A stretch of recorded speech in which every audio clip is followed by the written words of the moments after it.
Hello dear students, let us discuss all that you need to know about Henoch-Schönlein purpura. So what is Henoch-Schönlein purpura? It is a type of vasculitis. It is a clinical diagnosis mainly. What is the diagnostic criteria?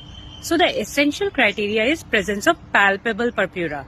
So these palpable purpura are present mainly on the limbs, the extensor surfaces of the limbs, mainly on the buttocks, and can be present in upper limbs as well. Now apart from that, you need only one more criteria. So out of 4. Which are those 4 criteria? Remember, 2 of them are clinical, that is abdominal pain and joint involvement in the form of either arthritis or arthralgia. And 2 of them are lab findings. So the lab findings include any evidence of renal involvement. That could be proteinuria, hematuria, deranged RFTs, anything. And the other lab finding is any biopsy showing IgA deposition. Okay. So to diagnose Henoch-Schönlein purpura, we need an essential criteria, that is palpable purpura, with presence of any 1 out of 4 things: abdominal pain, joint involvement, renal involvement, any biopsy showing IgA deposition.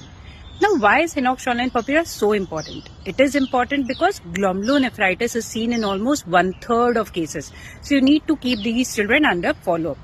Another important thing is, even though Henoch-Schönlein purpura has purpura, thrombocytopenia is absent. That is often asked in MCQs. So the purpura or the palpable rash in Henoch-Schönlein purpura is because of vasculitis. And remember, it is palpable, unlike the petechiae purpura that you get in ITP. Okay.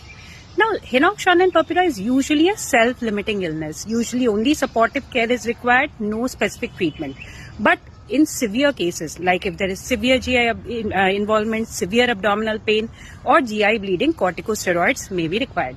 So that's all about Henoch-Schönlein purpura. In 2 minutes, you can answer any questions that come from it.